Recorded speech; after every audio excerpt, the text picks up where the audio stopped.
Colligative properties among the following is, चार options हैं हमारे पास। ऑस्मोटिक प्रेशर, फिर है vapour pressure, boiling point and viscosity. बोलो भाई, इसमें से कॉलिगेटिव प्रॉपर्टी कौन सी है? कितनी होती है कॉलिगेटिव प्रॉपर्टीज? चार। कॉलिगेटिव प्रॉपर्टीज कौन सी प्रॉपर्टीज होती हैं? किन प्रॉपर्टीज को कॉलिगेटिव प्रॉपर्टीज बोलते हैं? शाबाश, बोलो। What are colligative properties? हाँ, which depend upon number of particles. Number of particles, इनको नेचर से कुछ भी लेना देना नहीं। जैसे हम बात करते हैं लाइक डिसॉल्व, लाइक पोलर है, नॉन पोलर है, उससे कोई लेना देना नहीं है, नंबर पे डिपेंड करेंगे।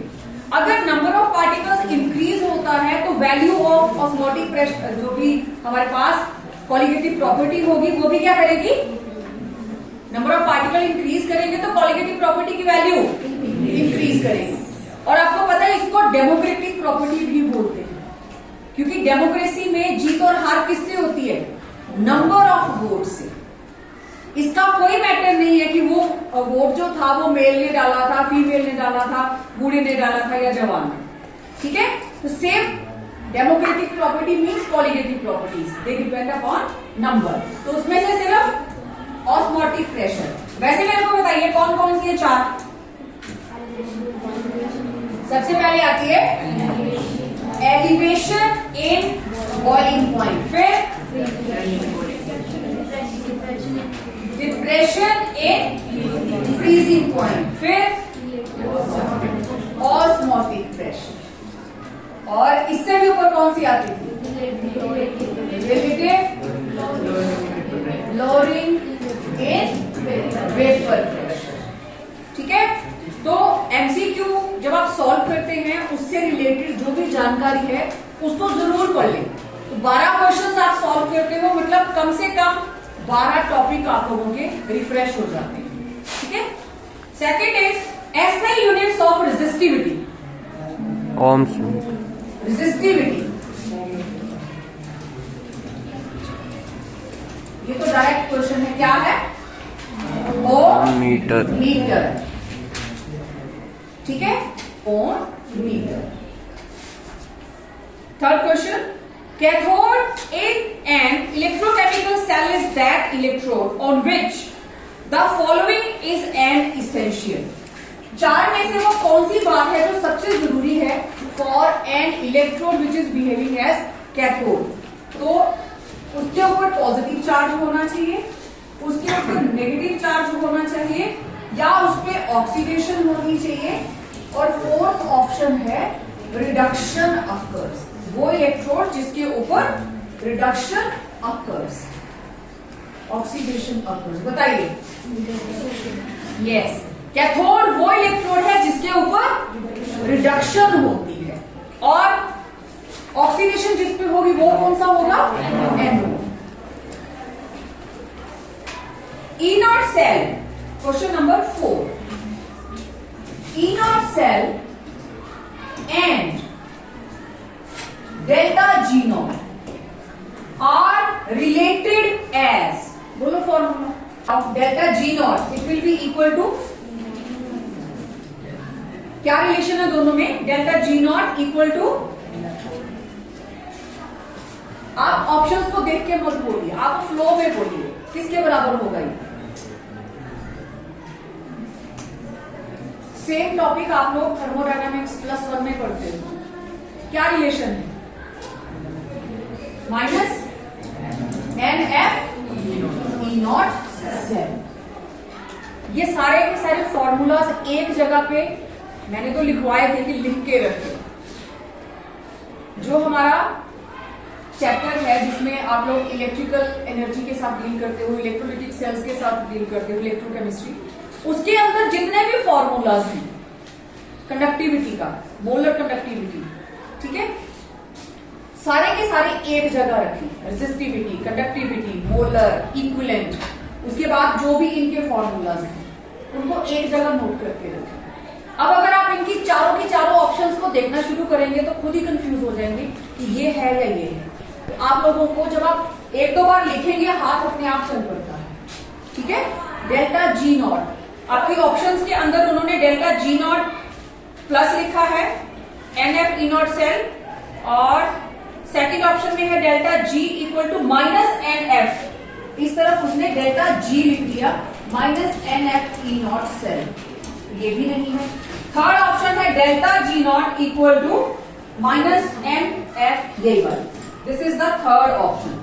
और फोर्थ ऑप्शन के अंदर वो बोल रहा है delta G naught is equal to NF and E naught cell is equal to C, ये गलत, ठीक है। This is the formula, relationship between delta G naught and E naught cell, हमने अलग से लिखी हुई है ये चीजें, ठीक है। अब उसको पढ़ने का टाइम आ गया। Which of the following is more basic than aniline? आपको ये बताना है, this is the aniline, aniline से ज्यादा बेसिक कौन है? First option benzyl aniline, this is benzyl group, ठीक है, ये है बेंजाइल ग्रुप, इसके साथ लग गई एमीन, बेंजाइल एमीन। दूसरा है डाइफिनाइल एमीन,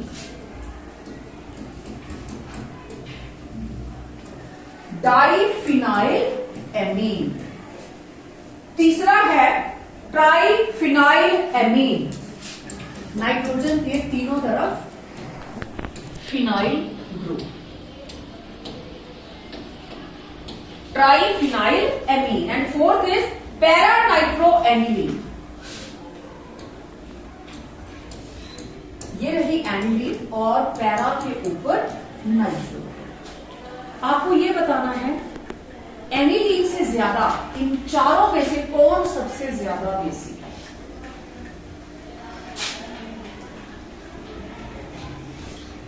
एनिलीन के अंदर कितने बेंजीन रिंग लगे?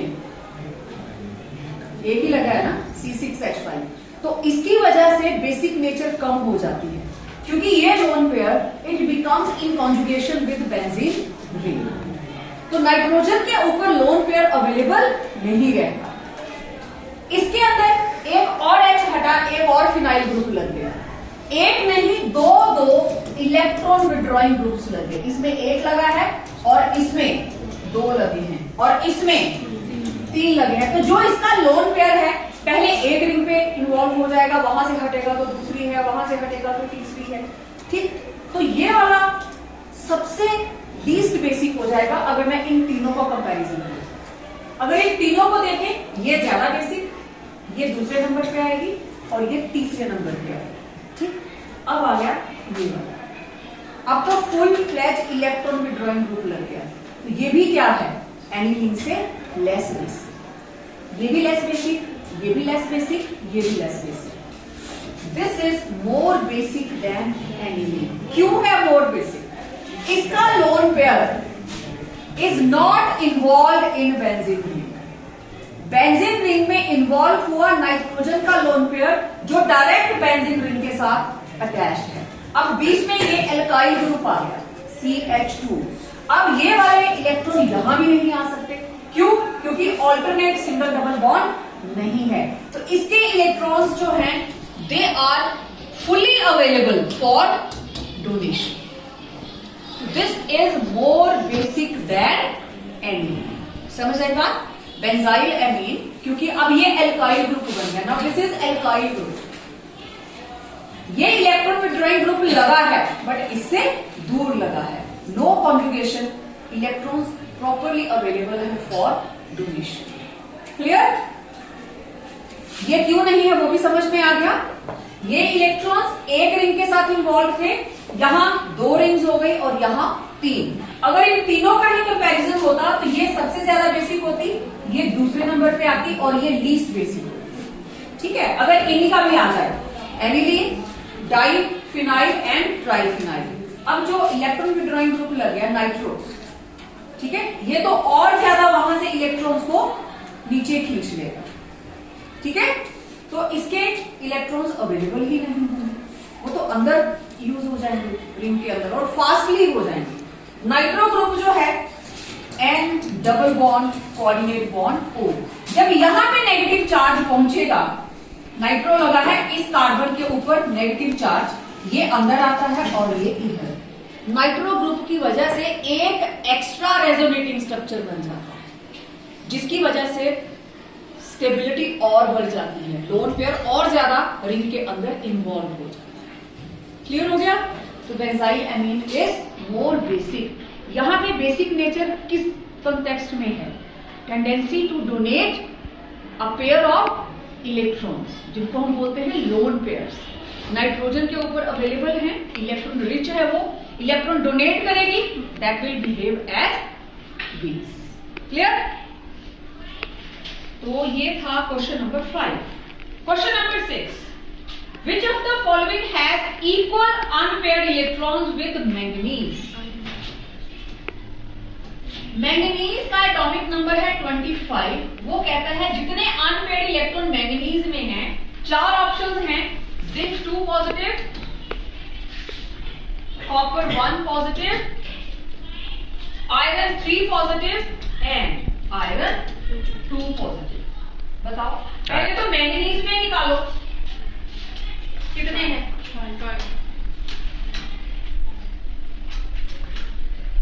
मैंगनीज में कितने हैं? It was 4s2 manganese, simple manganese में पूछा है, ओ लिया है इसके ऊपर 4, 4s2 3d5, तो ये पूरा पेयर। और डी के अंदर कितने हैं? 1 2 3 4 और 5 अनपेयर्ड इलेक्ट्रॉन। चलो, जिंक एटॉमिक नंबर 30, क्या होता है इसका? 4s2 3d10। जब ये बना जिंक 2 पॉजिटिव, तो क्या रह गया? 3d10, unpaired electron 0। कॉपर 29, इसका कॉन्फ़िगरेशन क्या रहती है? 4s1 3d10। जब ये बना, कॉपर 1 पॉजिटिव इलेक्ट्रॉन चला गया यहां से, पीछे क्या बचा? 3d10, तो क्या रहा? 0। Iron atomic number 26, 4s2 3d6। जब ये बना Fe3 पॉजिटिव, 2 इलेक्ट्रॉन यहां से गए और एक यहां से, कॉन्फ़िगरेशन क्या बची? और जब ये बना Fe2 पॉजिटिव, 2 इलेक्ट्रॉन S के चले गए, तो इट वॉज 3d6। तो दिखती सी बात है, 1 2 3 4 5 6, इसमें 4 है और इसमें कितने आए? 5।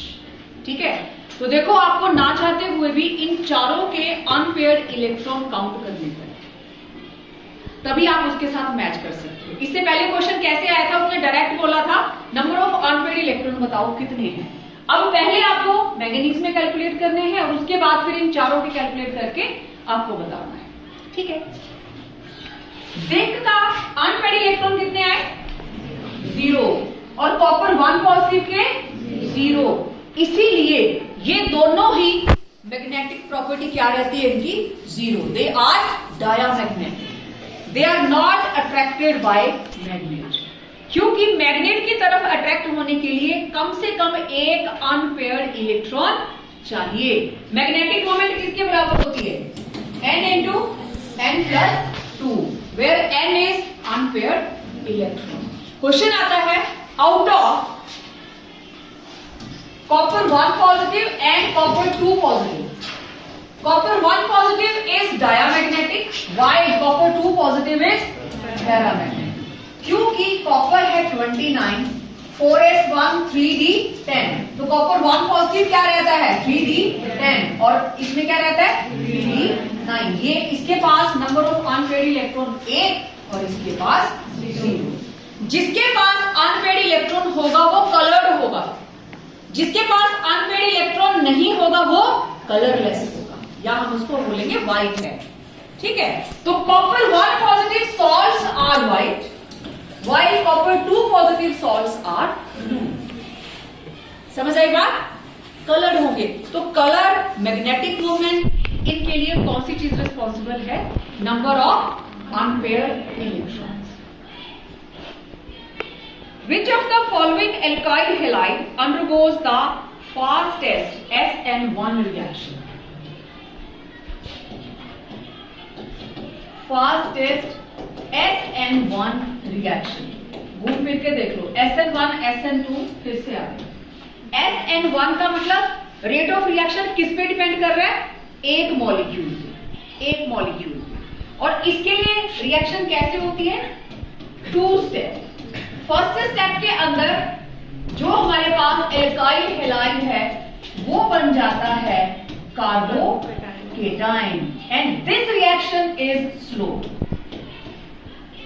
जब एक बार कार्बोकेटाइन बन गया, इनकमिंग न्यूक्लियोफाइल के साथ कंबाइन करेगा और बना देगा हमारे पास प्रोडक्ट। जब कार्बोकेटाइन जनरेट हो गया तो रिएक्शन क्या हो जाएगा? फास्ट। रेट ऑफ रिएक्शन किस पे डिपेंड करता है? स्लो पे कि फास्ट पे? स्लो स्टेप के ऊपर। तो रेट किसके बराबर है?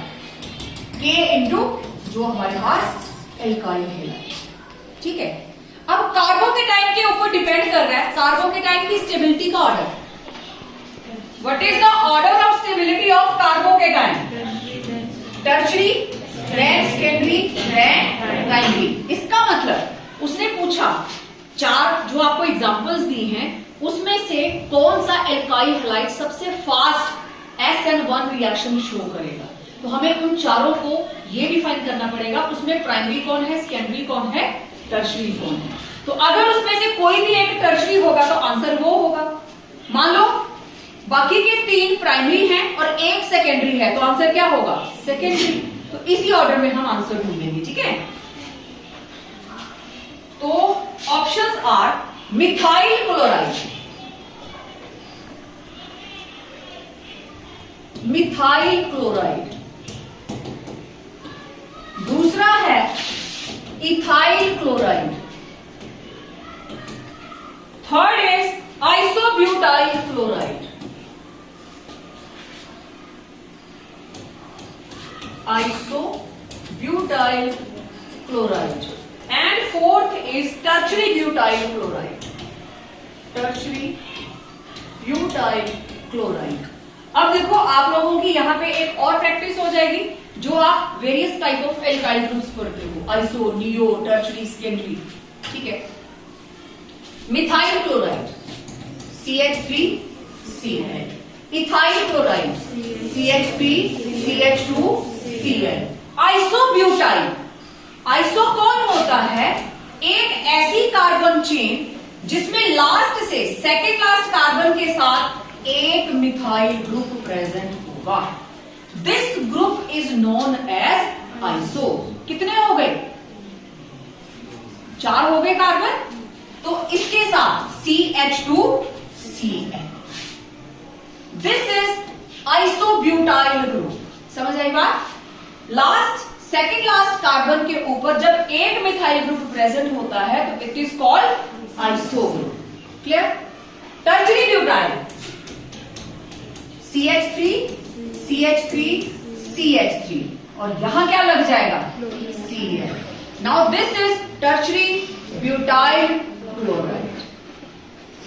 क्लोराइड जो है it is attached to tertiary carbon. यहां बताइए ये क्लोराइड किसके साथ अटैच्ड है? प्राइमरी के साथ। नेक्स्ट में ये Cl यहां ज्वाइन कर गया तो क्या बन गया? Tertiary. This is isobutyl, this is tertiary. Okay, यहां पे और यहां पे कौन सा आंसर है? Tertiary butyl chloride. रट्टा मारने जैसा कुछ भी नहीं है। जब आप लोग अपनी कॉपी में सॉल्व करें तो बेटा ऐसे ही करना, इनके स्ट्रक्चर्स बना लीजिए कि पेपर के टाइम जब आप पढ़ोगे ना तो जब आप ये चारों चीजें सामने होंगी तो आपको पता होगा हमने इसको क्यों सिलेक्ट किया। ठीक है, तो यहां नीचे कहीं लिख लेना SN1 का order of reactivity. Yes, it is tertiary, secondary, primary. और SN2 का क्या होता है? Primary, then secondary, then tertiary, क्योंकि उसमें क्राउडिंग इफेक्ट मेन रहता है। Clear? Next question. When ethanol is heated with Fehling solution, it gives precipitates of ethanol CH3CHO. It is treated with Fehling solution, तो इसका product it gives a precipitate of copper 1 positive cuprous oxide, copper plus cuprous oxide plus cupric oxide. किस चीज के precipitates बनते हैं phallic solution के अंदर? Precipitates are of cuprous oxide.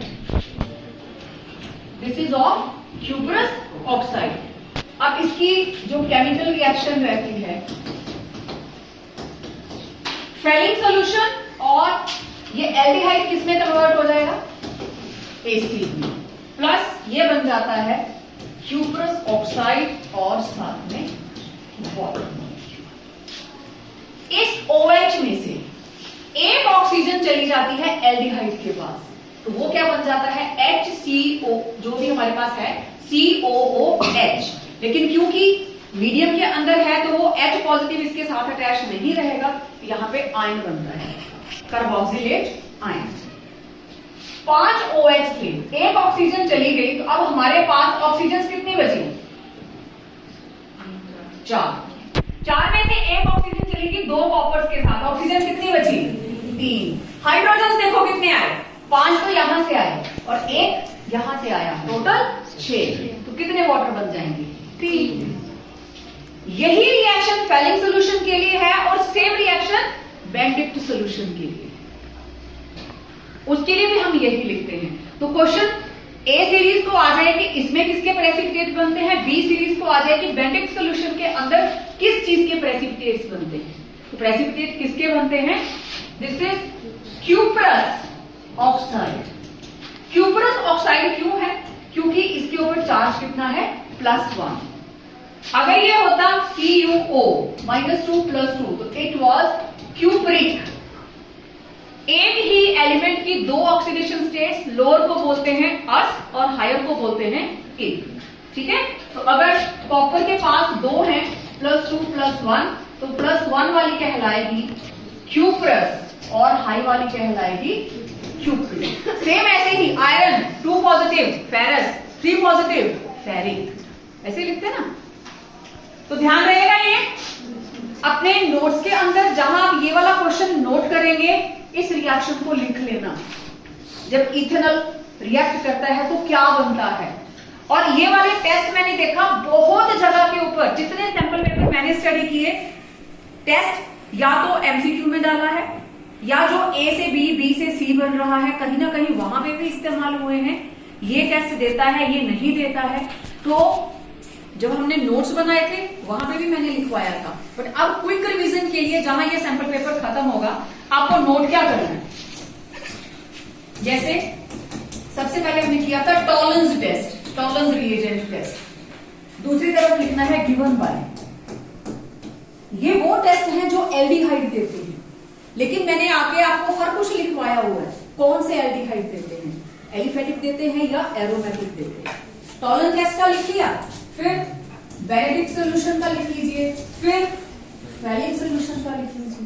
3 ही तो हैं, कौन सा टेस्ट देता है और कौन सा नहीं देता है। तो आपके लिए क्विक रिवीजन 3 लाइनें लिखनी है और 5-6 MCQ बन जाएंगे। ओके, ये पक्का लिखना सैंपल के बाद। What will be the product of following reaction. अब एक तरह से complete the reaction. This is R(C)O(NH2) और हम कर रहे हैं इसकी हाइड्रोलिसिस, चाहे वो एसिडिक मीडियम में है चाहे बेसिक मीडियम में। हाइड्रोलिसिस, वाटर ऐड कीजिए, वाटर ऐड कीजिए। इधर क्या लग गया? OH, और इधर क्या लग गया? क्या बना? RCOOH प्लस, क्या बनेगा इससे? Carboxylic acid. कौन सी ऑप्शन है? बी। पहले ऑप्शन में वो बना रहा है RCH2OH, दूसरी में बना रहा है RCOOH, फिर बना रहा है एल्केन, फिर बना रहा है एमीन। ठीक है, वाटर ऐड होगा तो ना तो ये बन सकता है, ना ये बन सकता है, ना ये बन सकता है। This is hydrolysis. ठीक है, एसिडिक मीडियम में या बेसिक मीडियम में, तो वाटर ऐड होगा यहाँ पे और क्या बन जाएगा? Carboxylic acid. ये जनरल सी रिएक्शंस हैं, ये प्रेपरेशन ऑफ कार्बोक्सिलिक एसिड है। ठीक है, प्रेपरेशन ऑफ कार्बोक्सिलिक एसिड कहीं ना कहीं आप लोगों ने किए हैं। कार्बोक्सिलिक एसिड आप कहां से तैयार कर सकते हैं? एसिड क्लोराइड से, एसिड एमाइड से, एसिड एनहाइड्राइड से। चेक करना इसको, ठीक है। अभी आपको पेपर में उसने एमाइड से दिया, नेक्स्ट में हो सकता है एसिड क्लोराइड से दे दे, ठीक है। 9 हो गए। Question number 10, rate of reaction is double. तो जीरो ऑर्डर के लिए टी हाफ रहता है हमारे पास ए नॉट अपॉन 2K। अब ये जो कंसेंट्रेशन है कितनी हो गई? 2A, डबल हो गई। Now let's see t half को क्या फर्क पड़ेगा? It will be 2A upon 2K, cancel हो जाएगा। तो कितना आ गया? हाँ, अब ये कितना हो गया? पहले तो 1/2 था, डबल हो गया। Now it has become double. 1/2 था ना, अब वो 2 कैंसिल हो गया, ठीक है। It becomes double. Option B. Question number 11, assertion is. ये क्लियर हो गया बच्चे? इसको डबल हमने क्यों बोला? ये कैंसिल हो गया। फॉर्मूला हमारा था 2K, अब कितना बना? ओनली K, ठीक है। Assertion is benzoic acid and phenol can be distinguished by sodium bicarbonate. Benzoic acid and phenol, इनको आप डिफरेंशिएट कर सकते हो सोडियम बाइकार्बोनेट के साथ। कैसे? हम लोगों ने जब इनके डिफरेंसेस किए थे, इसमें डाला सोडियम बाइकार्बोनेट और इसमें भी डाला सोडियम बाइकार्बोनेट। यहां तो कुछ नहीं हुआ, बट यहां पे क्या होता है? कार्बन डाइऑक्साइड विद एफर्वेसेंस बाहर जाती है सोडियम बाइकार्बोनेट में से, when it reacts with carboxylic acid. तो ये वाला टेस्ट हम यूज करते हैं डिफरेंशिएट करने के लिए कार्बोक्सिलिक एसिड्स और फिनोल्स, ठीक है। अब रीजन क्या दे रहा है वो? Benzoic acid is stronger than phenol. Reason is बिल्कुल करेक्ट, क्योंकि बेंजोइक एसिड स्ट्रॉन्गर एसिड है, फिनोल भी एसिडिक होती है, H पॉजिटिव देती है ना, लेकिन phenols are less acidic than carboxylic acid, क्योंकि फिनोल के अंदर नेगेटिव चार्ज किसके ऊपर है? एक इलेक्ट्रोनेगेटिव ऑक्सीजन एटम, और कार्बोक्सिलिक एसिड के अंदर कितनी रहती है? नेगेटिव चार्ज, 2 इलेक्ट्रोनेगेटिव ऑक्सीजन के ऊपर। आप लोग जब कंपैरिजन किए आपने सारे के सारे रीजनिंग क्वेश्चन किए, ठीक है। तो रीजन भी सही है और असर्शन भी सही है, तो ऑप्शन कौन सी आएगी? Okay. Next, methoxy ethane reacts with HI to give ethanol and iodine. चलो पहले इसकी असर्शन लिख लेते हैं। मिथॉक्सी इथेन, 1 2 इथेन और यहां क्या लगा है? Methoxy. This is methoxy ethane, it reacts with hydrogen iodide, तो हमें मिलता है इथेनॉल एंड आयोडोमिथेन।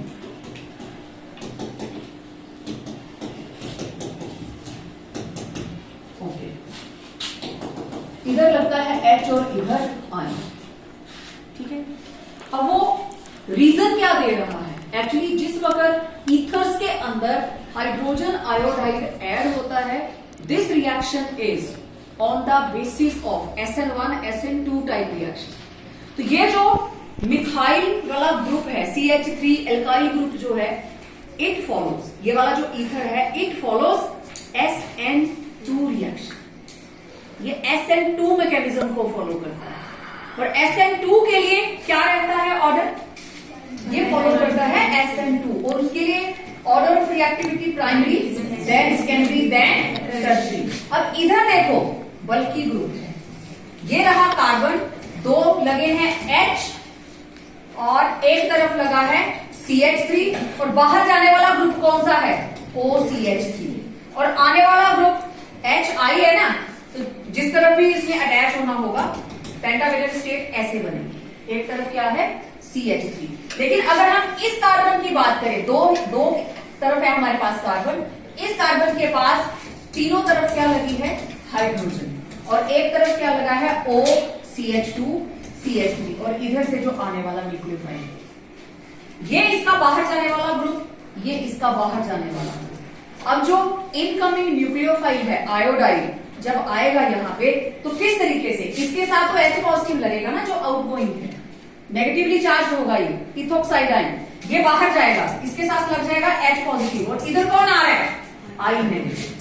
ठीक है, तो यहाँ छोटे छोटे ग्रुप लगे, हाइड्रोजन सबसे स्मॉलर ग्रुप है, तो सबसे कम स्टीरिक हिंड्रेंस, सबसे कम भीड़ किसकी होगी, जहां तीनों हाइड्रोजन लगे। लेकिन यहां कौन लगा है, एक, बल्कि इसको मैं और ओपन करके लिखूं, क्योंकि तीनों इकट्ठे थोड़ी ना रहते हैं, ये तो ऐसे होगा ना। तो यहाँ पे भीड़ है, इधर दो छोटे ग्रुप हैं, और यहाँ तीनों तरफ क्या है, छोटे ग्रुप। तो किस जगह के ऊपर आयोडाइड सबसे आसानी से पहुंच सकता है, जहां ज्यादा भीड़ है या यहां कम भीड़ है, कम भीड़ है, तो आयोडाइड किसमें जाएगा, फिर इसके पास क्या बन जाएगा, क्या प्रोडक्ट बनेगा, देखो क्या बना, CH3I, वही बनता है, एक्चुअल में वही बनता है। क्यों, क्योंकि इस रिएक्शन के अंदर SN2 मैकेनिज्म फॉलो किया जाता है, और SN2 मैकेनिज्म के अंदर रिएक्टिविटी ऑफ एल्काइल ग्रुप क्या है, टर्शरी, सेकेंडरी, प्राइमरी। तो हमने दोनों तरफ लगा के देख लिया कि अगर आयोडाइड इधर लगना है तो ये एज अ न्यूक्लियोफाइल बाहर जाएगा, और अगर इधर लगना है तो इस न्यूक्लियोफाइल को बाहर जाना है। दोनों में आप स्टीरिक हिंड्रेंस देख लीजिए, किसमें कम है, और वो किसमें कम है, मिथाइल ग्रुप के। क्लियर हो गया। अब इसका रीजन देख लेते हैं। Reaction of ether with HI follows SN2 mechanism, बिल्कुल सही रीजन है, यही इसकी एक्सप्लेनेशन है कि ये प्रोडक्ट क्यों बनता है। उसने बिल्कुल सही बताया है कि ये रिएक्शन होती है तो यही प्रोडक्ट बनता है, और क्यों बनता है। क्लियर हो गया सबको। तो एसर्शन भी सही है और रीजन भी सही है। तो option first, both assertion and reason are true and reason R is the correct explanation of assertion. Done. तो sample paper number 4 complete, 5th वाला कर लें, कोशिश करते हैं, क्योंकि अब काफी सारे क्वेश्चंस हम कर चुके हैं तो मुझे ज्यादा एक्सप्लेन करने की जरूरत नहीं रहेगी।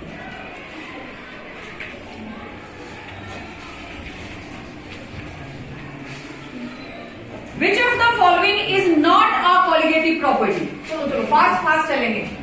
एक है पाई, एक है डेल्टा TF, दूसरा है डेल्टा TB और एक है TB। पाई पाई क्या है, ऑस्मोटिक प्रेशर। ये क्या है, डिप्रेशन इन फ्रीजिंग पॉइंट। ये क्या है, एलिवेशन इन बॉइलिंग पॉइंट। और ये क्या है, मोलर एलिवेशन कांस्टेंट। ठीक है, this is molar elevation constant. Clear हो गया। Question number 2, second, what is the molar conductivity of a solution where conductivity, kappa, kappa से लिखते हैं ना, conductivity of 0.20 molar KCl solution at 298 Kelvin is 0.025. ठीक है। What is the molar conductivity of a solution when conductivity of 0.20 molar KCl solution at 298 Kelvin is 0.025 Siemens centimetre square. तो आपको kappa given है और कंसंट्रेशन गिवन है। बोलो formula, lambda m निकालना। Lambda m is equal to kappa into 1000 upon C। C is the molar concentration. Kappa कितना है, 0.025 into 1000 upon 0.20। अब मैं तो जिस तरीके से करती हूँ, मैंने डेसिमल हटाया, 2 जीरो लगाए, इसको हटाया, 3 जीरो लगाए, ये इसके साथ, यहां से एक इसके साथ। ठीक है, तो ये मेरे पास आ गया 250 अपॉन 2। कितना आया आंसर, 125 है इसमें। Yes, option A. अब देखो उन्होंने छोटा मोटा न्यूमेरिकली दे दिया वो, है ना, तो सॉल्व करके ही आएगा। Time and again her chapter के फॉर्मूलाज एक जगह लिखिए सो दैट आपको हेल्प मिले। तो मेरे ख्याल से हमने लिखे भी होंगे। ठीक है। The SI unit of conductivity बोलो भाई, SI यूनिट ऑफ कंडक्टेंस क्या रहती है? साइमन्स। बिल्कुल सही, साइमन्स। ठीक है। विच of the following is the most basic compound? Same बिल्कुल वैसा ही क्वेश्चन आ गया। सबसे ज्यादा बेसिक कौन होगा? First is benzyl amine. मैं वहां पे वर्ड्स में लिखा है, मैं फॉर्मूला बना लिख देती हूँ। ठीक है, this is benzyl amine. Second is aniline, उन्होंने ऐसे लिखा हुआ है एनिलीन। तो this is the structure of aniline. Option third is acetamide, CH3 C double bond O NH2. This is acetamide. Third is para-nitroaniline. This is para-nitroaniline. सबसे ज्यादा basic कौन? देखो एनिलीन तो अकेली है तो बेसिक नहीं होती, इसमें लग गया नाइट्रो ग्रुप और नीचे चला गया, कैंसिल, ये भी कैंसिल। अब बचे दो। एसिटामाइड सेम चीज, ये इधर तो ये इधर। एसिटामाइड के अंदर नाइट्रोजन के लोन पेयर जो है they are in conjugation with carbonyl group. Clear? और यहां पे lone pair of electron is very much available on nitrogen. तो benzyl amine is the most basic. उन्होंने नाम लिखे हुए हैं, आप स्ट्रक्चर बनाओ। अब एसिटामाइड आप दिमाग में फ्रेम नहीं बना सकते, लिख के देखिए। क्लियर हो गया? जब हम लोग एमाइड्स बनाते हैं, पता है ना, ये इस तरीके से इलेक्ट्रॉन को करके तो इसकी हम बेसिक नेचर को कम नहीं करते थे, NH2 को। ठीक है। Next is the number of unpaired electrons in निकल 2 पॉजिटिव। चलो भाई, निकल 2 पॉजिटिव में नंबर ऑफ अनपेयर्ड इलेक्ट्रॉन, निकल का एटॉमिक नंबर 28। तो 4s2 3d8। निकल 2 पॉजिटिव कितना हो जाएगा? 3d8। ओके, तो 8 इलेक्ट्रॉन्स, 1 2 3 4 5 6 7 8 कितने आए? 2 है इसमें option B. Which metal is used in fitting reaction? Sodium. ठीक है। अल्मेंस रिएक्शन में which metal is used in Ullmann's reaction? Copper. Grignard reagent में मैग्नीशियम। ग्रीनार्ड रिएजेंट होता है क्या? RMgS। Magnesium is used in Grignard reagent. ठीक है। Next is which of the following does not give silver mirror test? इनमें से कौन है जो सिल्वर मिरर टेस्ट नहीं देता? Let's see. HCOOH, CH3 CH2 CHO, CH3 CHO, CH3 CO CH3। अब देखो सिल्वर मिरर टेस्ट कौन देता है? एल्डिहाइड या कीटोन? सिल्वर मिरर टेस्ट कौन देता है? एल्डिहाइड देते हैं कि कीटोन देते हैं? Aldehydes. This test is used to differentiate between aldehydes and ketones. Aldehyde देते हैं। अब ये क्या है? CHO aldehyde, ये सिल्वर मिरर टेस्ट देगा। CHO aldehyde silver mirror test देगा। This is ketone, silver mirror test नहीं देगा। अब ये क्या है? कार्बोक्सिलिक एसिड, ये देगा क्या? सिल्वर मिरर टेस्ट देगा क्या? यस, देगा। पूछ लेते हैं इसको, है ना। Methanoic acid is the only acid which gives Tollens reagent test. ठीक है। Methanoic acid Tollens reagent test देता है। क्यों देता है? टॉलरेंस रिएजेंट टेस्ट देने के लिए हमें कार्बोनिल के साथ वाले एक सिंगल हाइड्रोजन चाहिए, ये वाला हाइड्रोजन चाहिए, कार्बोनिल हाइड्रोजन, सो दैट जब इसमें ऑक्सीजन ऐड हो ये किसमें बदल जाए? COOH। होता क्या है, एल्डिहाइड किस में बदल जाता है, एसिड में। अगर मैं आपको सिल्वर मिरर टेस्ट वैसे लिख के दिखाऊं, tolerance reagent, this is ammoniacal solution of silver nitrate, ये रहता है tolerance reagent, this is tolerance reagent.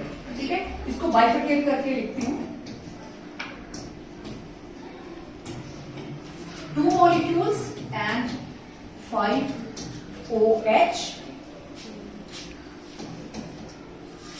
ये कन्वर्ट हो जाता है RCOO नेगेटिव। आगे निकल जाते हैं 2 सिल्वर, 2 2 4, 4 निकल जाते हैं अमोनिया। यहां से एक ऑक्सीजन चली गई उधर, उसका एक हाइड्रोजन हटा वहां से, दिस इज कार्बोक्सिलेट। और अगेन वही वाली कंडीशन 3H2O। ठीक है, अब हमारे पास ये तो हो गई नॉर्मल, एल्डिहाइड से क्या बन जाता है, एसिड।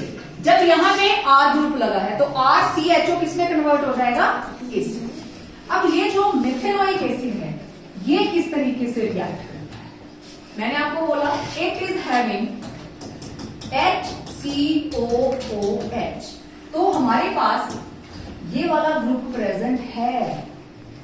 ये बाई फंक्शनल मेथेनोइक एसिड बहुत इंपॉर्टेंट कंपाउंड है, this is by functional, it is having by functional group.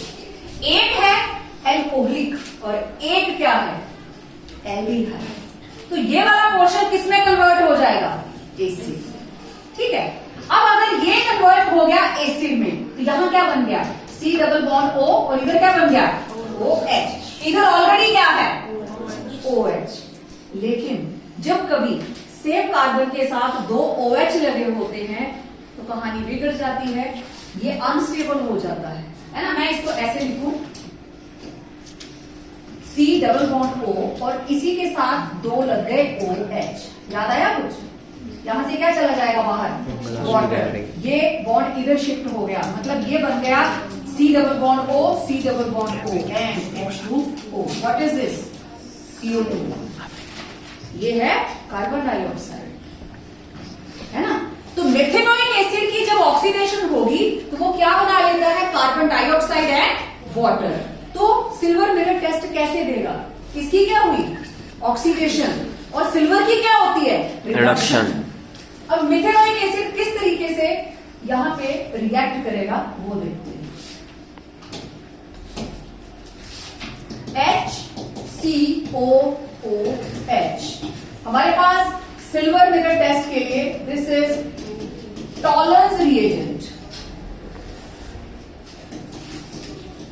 Diamine silver hydroxide, ammoniacal solution of silver nitrate. अब किस तरीके से ये प्रोडक्ट देगा, ये बन गया, ये किसमें कन्वर्ट हो गया, कार्बन डाइऑक्साइड एंड वाटर। यहां पे सिल्वर के ऊपर, अच्छा चलो पहले प्रोडक्ट लिख लेते हैं, 2 निकले सिल्वर, 4 निकले यहां से अमोनिया। अब देखो सारा बैलेंस, 2 OH थे, एक ऑक्सीजन उधर चली गई, 2 हाइड्रोजन, एक और हाइड्रोजन। ठीक है,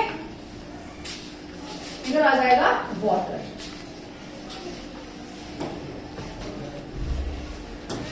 ठीक है, यहां पे सिल्वर के ऊपर ऑक्सीडेशन स्टेट 0, यहां पे +1, तो सिल्वर ने एक इलेक्ट्रॉन लिया है, समझ आई बात, एक इलेक्ट्रॉन उसने लिया है। तो ये बन गया हमारे पास सिल्वर मिरर, और ये किसमें कन्वर्ट हो गया, कार्बन डाइऑक्साइड एंड वाटर। कैसे होता है, क्लियर हो गया सबको, मॉलिक्यूल 2 आएंगे।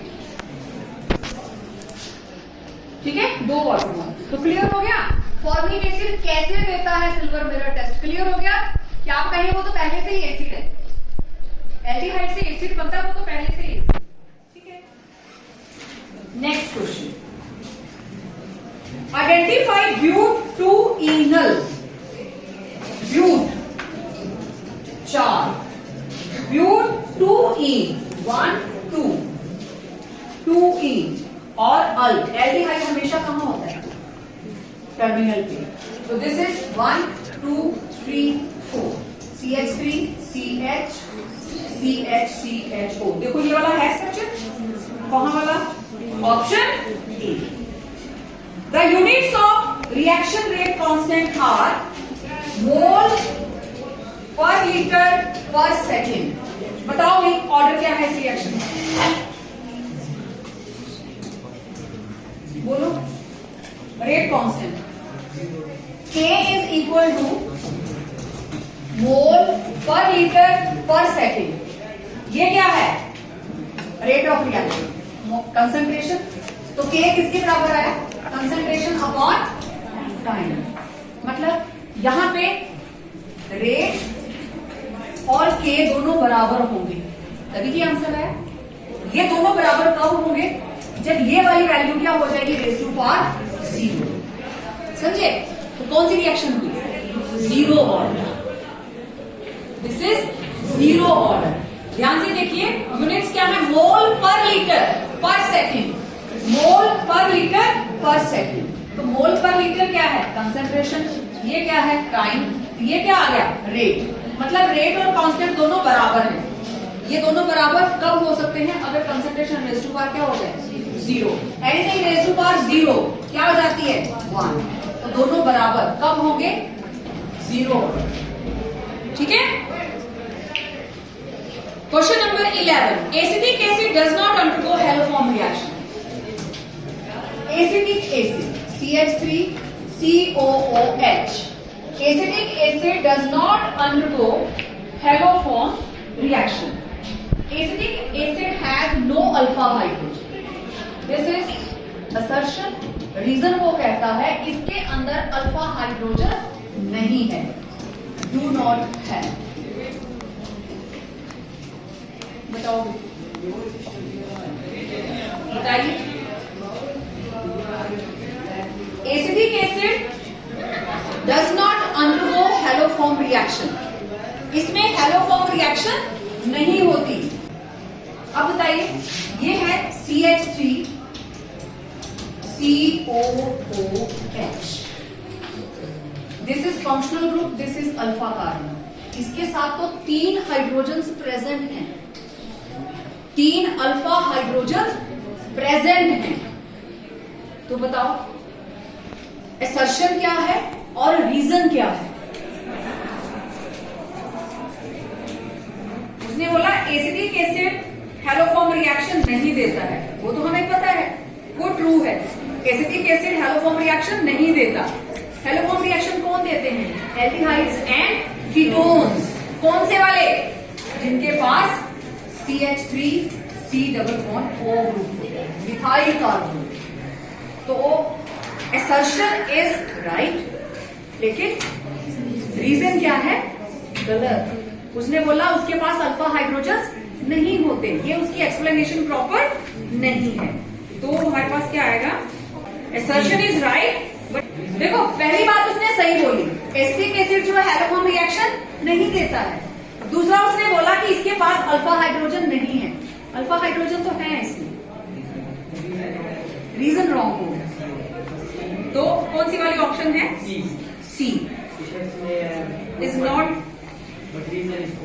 Option C. ठीक है, तो असर्शन सही है लेकिन रीजन गलत है। तो कौन से वाला आएगा हमारे पास? Option C. Parachlorophenol is less acidic than phenol. ये है फिनोल और ये है पैराक्लोरोफिनोल। ठीक है, this parachlorophenol is less acidic than phenol. दोनों में से ज्यादा एसिडिक कौन होगा? कौन जल्दी H को बाहर भेजेगा? पैराफिनोल। फिनोल H पॉजिटिव को भेजता है, ठीक है, लेकिन जब क्लोरो ग्रुप लग गया, इसने इलेक्ट्रॉन अपनी तरफ खींचे, ऑक्सीजन के ऊपर इलेक्ट्रॉन डेंसिटी कम हो गई, तो H पॉजिटिव जल्दी बाहर जाएगा। This is electron withdrawing group, it increases acidic strength. Electron withdrawing group hydrogen को रिलीज करने में हेल्प करेगा।